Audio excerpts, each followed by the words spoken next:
입니다. 여러분의 고백되신 줄 믿습니다.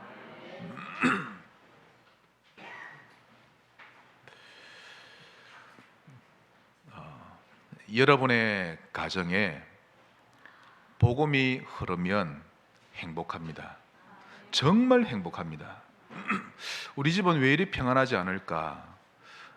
누가 봐도 왜 문제가 끊이지 않는 것 같을까? 예수님이 주인 되면 됩니다. 일단 먼저 여러분에게 예수님이 주인 되게 하세요. 오늘 본문 들어가기 전에 제가 정말 여러분께 말씀드리고 싶은 것은 복음이 여러분의 가정에 강물 흐르듯이 쭉 흘러가기만 하면 정말 행복합니다. 손댈 게 없는 거 있죠. 복음이 흐르는 가문 되시기를 주의 이름으로 축원합니다. 그래서 언약을 상처와 바꾸지 마세요. 사람 말에 상처받았다고 해서 그리스도 누리는 것과 전도자의 삶을 그만두지 않게 되시기를 바랍니다. 아무것도 문제 안 되면 됩니다. 우리가 전도자의 삶을 그만두는 것은 사단의 치밀한 계략이죠. 교회 안에 신자가 돈을 떼먹었다고 해서 교회 떠나고 그러지 마세요. 자기 자식을 죽인 사람을 용서하고 양자로 받아들이는 사람들도 있는데 오늘 이 말을 잘 새겨 들으셔야 합니다. 그렇지 않으면 여러분의 인생이, 그 귀한 인생이 가치 없는 인생으로 혹 평가받을 수도 있게 됩니다. 그래서 계속 복음 바라보시기 바랍니다. 구약 율법에 보시면 이런 말씀이 있습니다. 부정한 것은 시체라든지 되새김질하는 짐승이라든지 부정한 것은 먹지도 만지지도 말라, 이런 말씀이 있죠.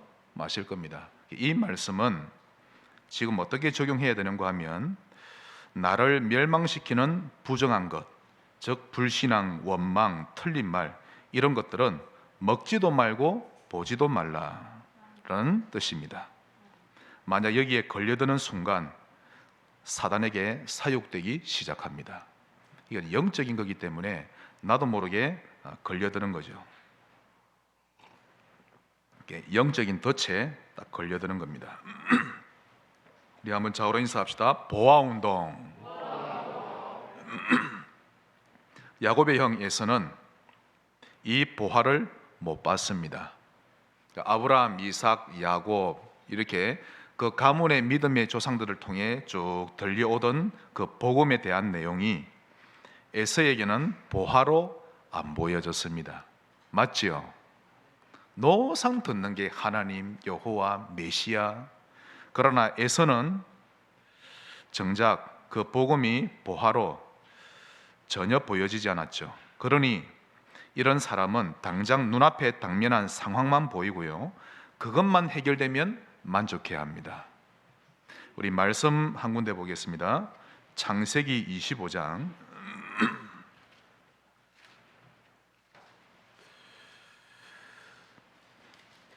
오늘 본문 들어가기 전에 보아운동에 대한 눈이 먼저 열려져야 되겠습니다. 25장 32절부터 34절까지 보시면 지금 야곱이 형에게 팥죽을 주며 장자의 명분을 팔라고 다가오죠. 32절, 에서가 이르되 내가 배고파 죽게 되었으니 이 장자의 명분이 내게 무엇이 유익하리요? 야곱이 이르되 오늘 내게 맹세하라. 그러자 에서가 맹세하고 장자의 명분을 야곱에게 판지라. 야곱이 떡과 팥죽을 에서에게 주매 에서가 먹으며 마시고 일어나 갔으니 에서가 장자의 명분을 가볍게 여김이었더라. 그래서 그 인생은 이제 끝난 것입니다. 하나님의 은혜를 가볍게 여기면, 이 복음이 그렇게 보이면 큰일 납니다. 제발 영적인 눈을 번쩍 뜨시기 바랍니다. 계속 뉴스를 보고 있으면요, 계속 뉴스 보고 있으면 이번 주에도 사랑제일교회 정광 목사 계속 뉴스를 보고 있으면 절대 올바른 판단 안 나옵니다. 하나님 앞에 계속 앞에 서서 복음이 흐르게 하면 갈수록 뚜렷하게 보입니다. 뉴스만 보면 내 생각대로 보이죠. 분통이 터지고요. 요즘에 정부나 TV가 언론이 교회만 때리나? 아니요, 아닙니다. 교회 보고 갱신하라는 겁니다. 하나님의 큰 사인이 들어있죠. 그러니까 하나님이 나에게, 우리 교회 하시는 말씀이 점점 뚜렷하게 들린다니까요. 영적인 눈을 떠야 합니다. 함부로 살지 말고 후대에게 유익이 될 만한 행동을 하려고 하셔야 합니다. 예전에 조선시대 때 양반 가문이어도 좀 생각이 올바른 깨어있는 양반들은요, 그 가정의 후대에게 뭔가를 물려주는 철학이 뚜렷했습니다. 그 철학들을 제가 몇 가지를 소개해드리면, 첫째, 어떤 우스운 일 또는 슬픈 일, 안 좋은 일을 당해도 너무 경박스럽게 웃거나 기분 좋은 거, 기분 나쁜 거 너무 구별되게 표현하지 말고 항상 여유롭게 있어라 라고 합니다, 이 양반들은. 그 다음 두 번째로, 큰 위기가 닥쳤을 때 여유롭게 대처할 줄 알아야 한다라고 가르치죠. 또 셋째, 걸음걸이도 좁은 사람처럼 걷지 말고 큰 사람처럼 걸어라 라고 가르칩니다. 그 다음 네 번째, 백성을 함부로 여기지 말고 소중히 여기고 어려운 백성은 구제할 수 있도록 늘 준비하라 라고 합니다. 다섯 번째, 이 나라에 반드시 필요한 사람이 되어라, 기본적으로 그러합니다.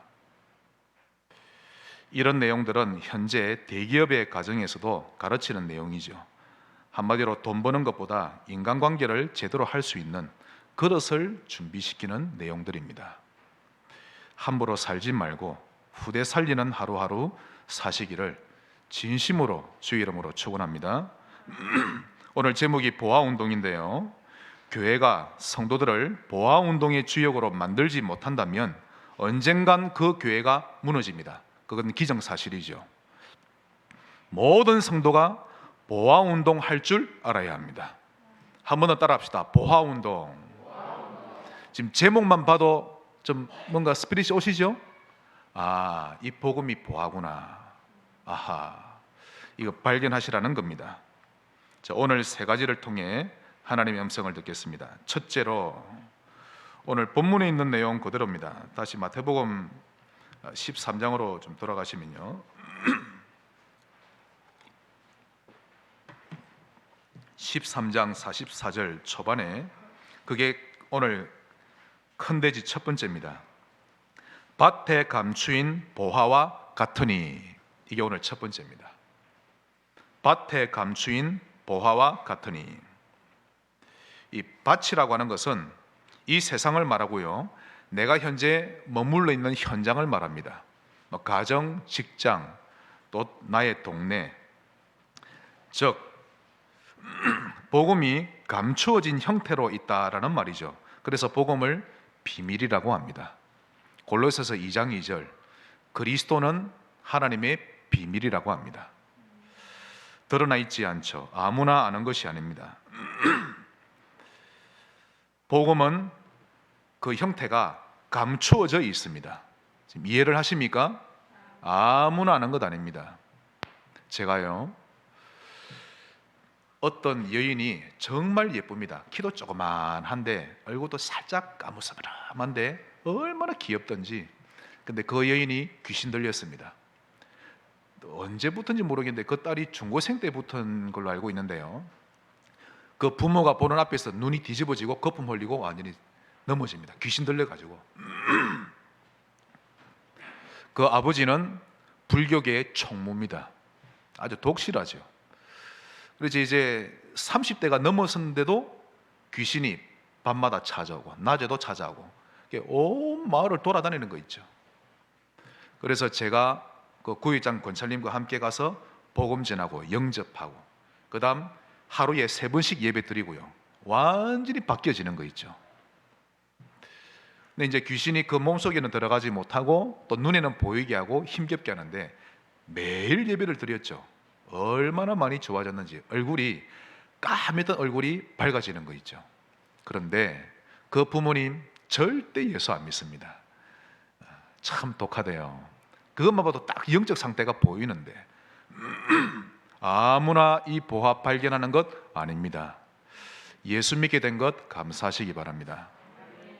밭에 감추인 보화와 같으니, 오늘 예수님의 비유죠. 한국에는 신학 박사 목사님들 정말 많습니다. 뭐 걸리는 게 신학 박사입니다. 근데 왜 교회가 문을 닫고 있을까요? 한 번쯤 생각해 봐야 합니다. 훌륭한 목사님들도 많고 또 정치 경제 쪽에 몸담은 굵직한 훌륭한 장로님들도 많고 그런 중직자들도 많은데 왜 그런 거대한 교회들이 내부 분열이 심해지고 또 문을 닫고 있을까요? 여러분, 하나님 앞에서 한번 생각해 보셔야 됩니다. 우리 교회라고 별 수 있습니까? 중요한 걸 놓치면 문 닫게 돼 있죠.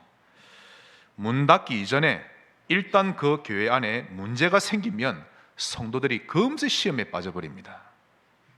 맞지요? 시험에 빠져버리면 뭐 하나님의 계획, 하나님의 뜻 그런 거 전혀 생각도 못하고 적용 못합니다. 전도, 영혼 구원, 저 먼 나라 이야기입니다. 당연히 관심도 없지요. 여러분 주변에 기독교인 아무나 붙잡고 한번 물어보세요. 복음을 얼마나 알고 누리고 있는지. 아마 대부분이 많이 모를 겁니다. 그냥 교회만 다니고 있을 뿐이지. 만약 신자 중에 극소수가 모른다면 뭐 그럴 수도 있겠다 이렇게 넘겨버릴 수 있겠지만, 너무 많은 기독교인이 모르니, 이 복음을 너무 잘 모르니 교회마다 도대체 뭘 어떻게 가르치는지 좀 궁금합니다. 제가 함부로 남의 교회를 두고 욕을 하는 것처럼 보이는데 저 역시 하나님 앞에서 날마다 생각해 봐야 할 그런 문제죠. 분명히 복음은 소금인데 기독교인이 많은데 내 주변의 현장에 그런 소금의 맛이 나지 않으면 생각해 봐야 합니다. 맞지요?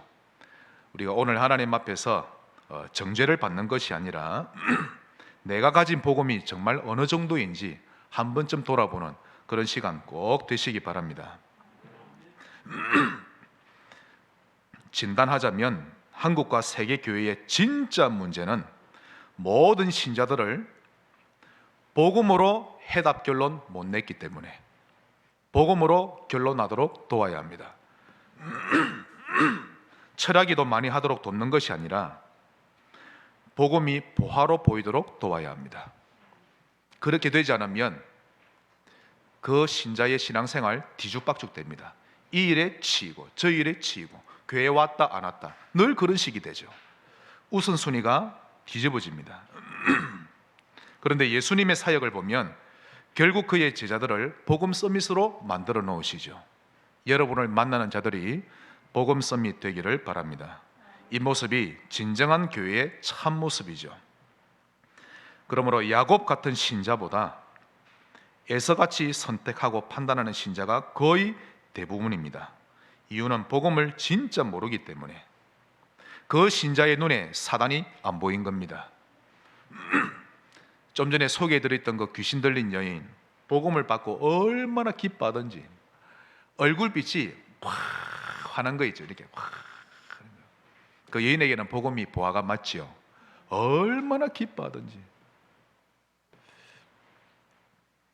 그러나 에서와 같은 신자는 창조 원리도 뭔지 모르고 마태복음 4장 4절 사람은 떡으로만 사는 것이 아니요 하나님의 말씀으로 살 것이라 이 자체를 모릅니다. 저는 여러분 결론 냈습니다. 마태복음 4장 4절 인정하기로 했습니다. 사람은 떡으로만 사는 것이 아니요 하나님의 말씀으로 살 것이니라. 이 창조 원리를 나의 절대 언약으로 받아들였습니다. 그래서 그 언약의 원리를 인정하며 살기로 다짐했고요. 그러므로 저는 실패하지 않습니다. 확실합니다.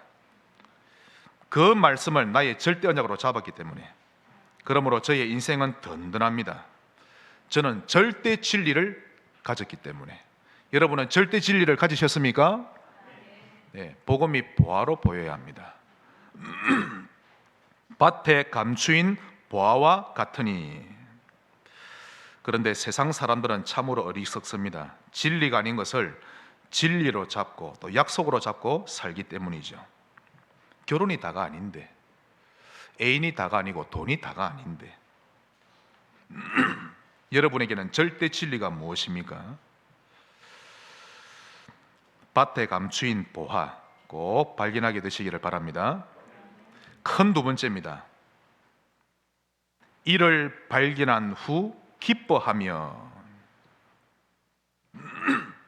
땅을 팠는데 보화가 보이는 거 있죠. 그걸 발견한 후 기뻐하며. 한 번 더 따라합시다. 기뻐하며. 복음을 제대로 발견하면 기뻐합니다.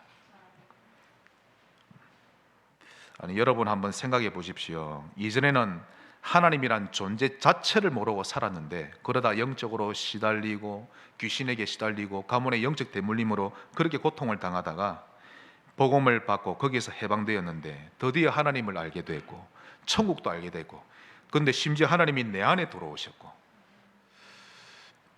기뻐 아니할 수가 없는 것입니다. 맞지요? 제가 긴 터널 속에 있다가 밝은 빛으로 쫙 나왔는데요, 그 기쁨은 말로 형용할 수가 없는 거 있죠. 만약 감사가 없다면 여러분의 신앙 다시 한번 더 돌아보시기 바랍니다. 그리스도 이 한 분만으로 기뻐하고 기뻐할 수 있는 것입니다. 그러니 복음을 사랑할 수밖에 없죠. 138 그리스도, 하나님 나라, 오직 성령, 그리고 14 오로지 기도에 힘쓰더라. 이 언약을 잡으면, 다시 말씀드립니다, 138 14를 잡으면 돈이 하나도 없어도 성공합니다. 하나님이 역사하십니다.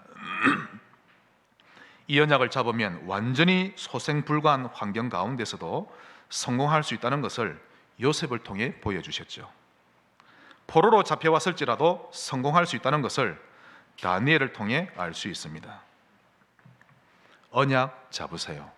이게 하나님이 정해놓으신 원리입니다. 그러므로 상황이 어찌되었든 지금 내가 무엇으로 24시 하고 있느냐가 가장 중요합니다.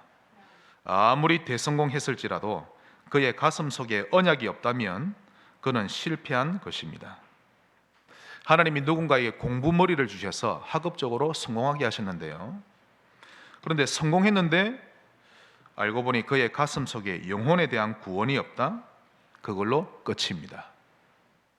가난한 환경을 허락하신 후에 이제는 풍족함을 허락해 주셨는데, 그런데 지금 어려운 사람들을 돌아보는 일에 가슴이 없다면 더 이상 하나님이 응답하실 이유가 없겠죠.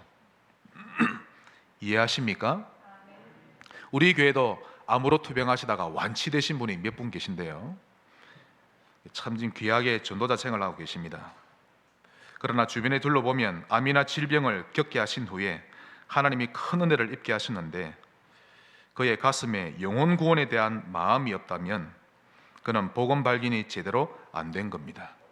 이를 발견한 후 기뻐하며, 자동적으로 되어지는 순리죠.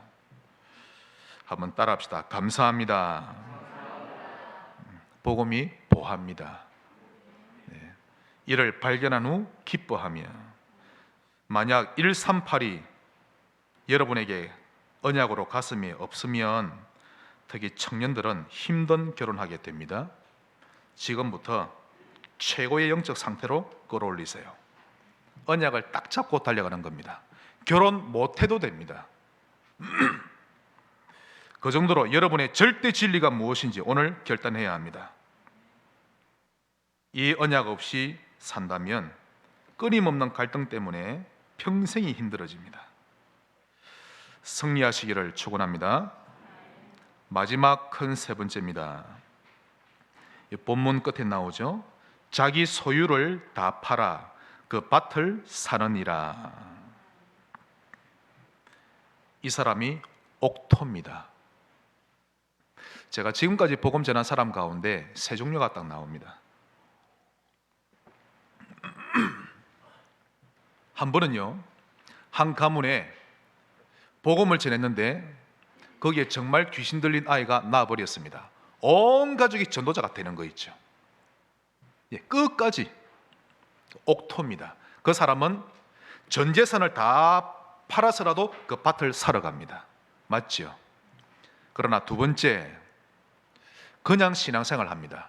처음에는 너무 기뻐했다가 돌밭, 가시밭 이것 때문에 상처받고 저것 때문에 상처받고 신앙생활이 자라지를 못합니다. 세 번째, 예수 이름으로 분명히 그 한문이 나왔는데 어떤 집은요 1학년 아이에게 복음 전했는데 이 아이의 암이 나버렸습니다. 저는 복음만 전했을 뿐인데 하나님의 은혜죠. 그런데 그 가정이 처음에는 그래 하나님이 고쳐주셨구나. 시간이 지나고 2달 만에 그 사람이 순간 좋은 마음을 먹다 보면 나을 수도 있지, 하나님 역사로 보지 않고 이런 식으로 다시 옛날로 돌아가 버리는 거 있죠. 아예 신앙생활을 하지 않고 딱 그런 세 종류 나왔습니다. 지금까지 제가 수만 명을 만나봤는데 여러분은 감추인 보화를 발견하고 기뻐하시기 바라고, 자기 소유를 다 팔아 돌아가서는 그 밭을 사는 여러분이 머문 현장에 하나님 나라 임하게 하는, 나와 똑같이 힘들어하는 사람을 살려내는 하나님 나라의 증인 되시기를 축원합니다.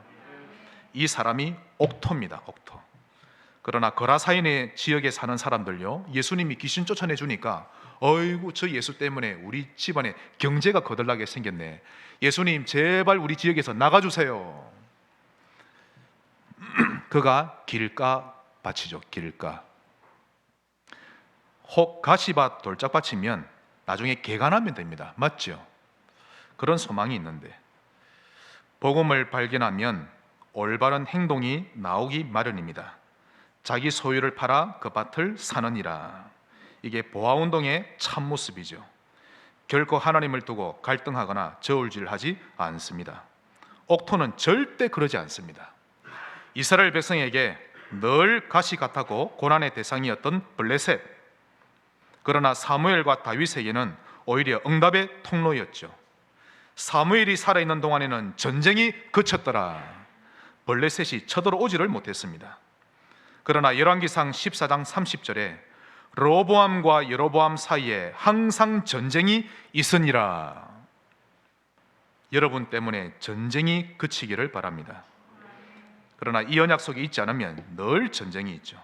열왕기상 15장 16절, 아사와 이스라엘 왕 바아사 사이에 일생 동안 전쟁이 있으니라. 완전히 대조되는 거 아닙니까? 그만큼 옥토냐 길가냐 완전히 다른 것입니다. 자, 다윗, 그는요 아예 블레셋을 정복해 버렸습니다. 사무엘과 다윗 이 두 사람에게는 블레셋이 가시나 고난이 아니었고 세계복음화라고 하는 통로로 보였던 것입니다. 여러분, 이게 어렵지 않습니다. 자꾸 어렵다고 여기니 안 되는 것이죠. 성품이 좋다고 그리 되는 것도 아니고 복음이 보화로 발견돼야만 그리 되는 것입니다. 오직 그리스도 되시기 바랍니다. 예수 이름으로만 흑암이 떠나갑니다. 다른 걸로는 절대 안 됩니다. 내가 의인이 되는 길도 예수의 보혈 외에는 안 됩니다. 그 예수 이름으로 창조주 하나님이 내 안에 들어오셨습니다. 한량없는 은혜죠. 하나님이 보이면 자연히 그렇게 되게 되어 있습니다. 그러므로 세상 것에 미련을 갖지 말고 보화가 숨겨진 밭을 소유하는 것을 제일 먼저 하시기 바랍니다. 네, 밭을 먼저 사세요. 여러분의 가정 살리는 주역, 현장 살리는 주역. 그러므로 나는 어떻게 전도할까? 그 이전에 그 복음이 내게 보화로 보여야 합니다. 복음을 우선적으로 선택하시기 바랍니다. 예배를 드리러 가야 되나 말아야 되나 그런 게 아니죠. 밭에 보화가 숨겨져 있습니다. 현장에 보화가 있으니 현장을 정복하는 주역 꼭 되시기 바랍니다. 마태복음 11장 우리 한번 찾아보겠습니다. 마태복음 11장 12절. 세례 요한의 때부터 지금까지 천국은 무엇을 당한다고요? 침노를 당하나니 침노하는 자가 천국을 빼앗습니다. 가만히 있는다고 하나님 나라가 내 것이 되는 것이 아니라 내가 하나님 나라를 쟁취해 와야 되는 것입니다. 그 밭을 사야 내 것이 되죠. 하나님이 그런 가문에 태어나게 하신 데에는 이유가 있습니다. 성지교회로 보내신 데는 이유가 있죠. 인정하시기를 바라고 하나님 나라 세우는 일에 꼭 주역되시기 바랍니다. 현장에 하나님 나라의 일이 이루어지게 하는 신자, 그게 하나님 뜻이죠. 그래서 빈 곳을 살려야 합니다. 자, 여기서 여러분이 결단하셔야 됩니다. 무너진 청소년들의 명단 여러분 손에 있어야 합니다. 영육간의 질병으로 고통당하는 자들 명단 여러분 손에 있어야 합니다. 아직 그 명단이 없다? 최선을 다한 것 아닙니다. 나는 렘넌트 사역합니다. 나는 영적으로 또 질병 가운데 있는 사람들 살리길 원합니다. 명단이 있어야 합니다. 기도하세요. 한 사람씩 한 사람씩 명단 가지고 하루에 1분 기도. 하나님, 이 영혼이 예수 믿게 하옵소서. 나로 인해 이곳에 하나님 나라가 임하게 하옵소서. 그런 기도가 없다면 최선을 다한 것 절대 아닙니다. 이들 명단과 현장을 두고 전도의 문을 열어달라고 매일 1분짜리 기도라도 꼭 하시기 바랍니다. 어느 정도로 하셔야 되는가 하면 여러분을 만나는 청소년과 아픈 사람들이 보아운동에 눈 뜰 만큼 그 정도로 하시기 바랍니다. 그 상급이 어마어마합니다. 여러분, 암 환자도 또 경제와 삶이 무너졌던 자도 우리를 만나서 보아운동의 주역이 되는 것은 하나님의 뜻이요 절대 언약입니다. 우리는 운명이 바뀐 자입니다. 할렐루야. 고린도후서 5장 17절, 누구든지 그리스도 안에 있으면 새로운 피조물이라. 이전 것은 지나가서니 보라 새 것이 되었도다. 베드로전서 2장 9절, 우리는 왕 같은 제사장으로 운명이 바뀌었습니다. 택하신 족속이요 거룩한 나라요. 감사하시기를 바랍니다. 복음으로 인해 우리의 인생이 통째로 바뀌었습니다. 아무것도 문제되지 않는 신자 되시기를 축원합니다. 말씀의 결론을 맺겠습니다. 결론 두 가지인데요. 첫 번째로, 그렇다면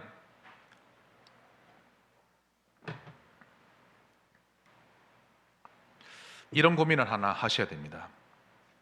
내가 어떻게 하면 우리 가정에 하나님 나라의 일이 이루어지게 할 수 있을까 고민해 보셔야 됩니다. 고민하시기를 축원합니다.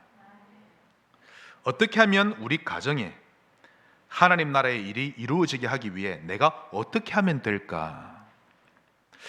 나 먼저 찡그리기보다 한번 웃어볼까? 고민하셔야 됩니다.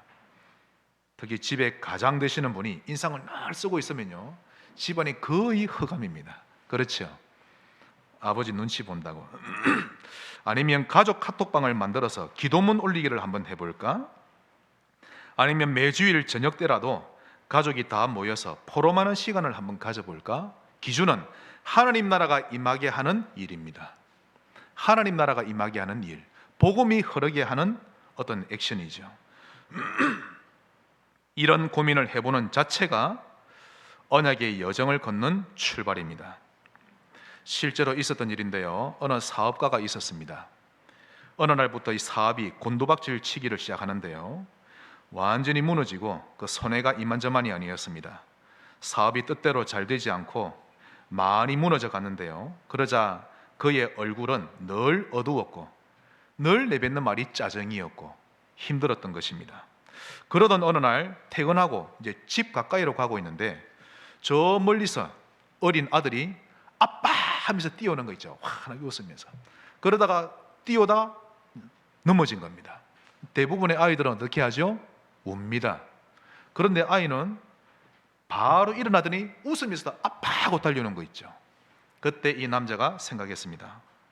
넘어졌는데 왜 웃지? 넘어져도 웃을 수 있구나. 크게 깨달은 거죠. 넘어졌는데 웃을 수 있구나. 나도 웃어야 되겠다. 그날부터 이 사람은 작심하고 가정에서 웃고 회사 가서도 웃고, 안 좋은데 그 회사 상태가, 그때부터 직원들도 웃고 분위기가 완전히 바뀌었다고 합니다. 결국 얼마 가지 않아 회사가 완전히 살아나는데요. 내가 어떻게 하면 우리 가정에 하나님 나라의 일이 이루어지게 할까 고민해 보시기 바랍니다. 그 비밀은 언약이 여러분의 내면에 흐르게 하면 됩니다. 된다니까요. 복음이 흐르지 않아서 그러합니다. 결론 두 번째입니다. 세 가지 단어입니다. 237 힐링 렘넌트, 237 힐링 렘넌트, 이 세 가지는 반드시 기억하고 있어야 합니다. 절대 언약으로. 세 가지 뭐라고요? 237 힐링 렘넌트. 모든 말씀들이 이 세 가지로 흐르며 연결될 것입니다. 먼저 237, 내가 품고 봐야 할 나의 영역 아닙니까? 맞지요? 힐링, 즉 치유입니다.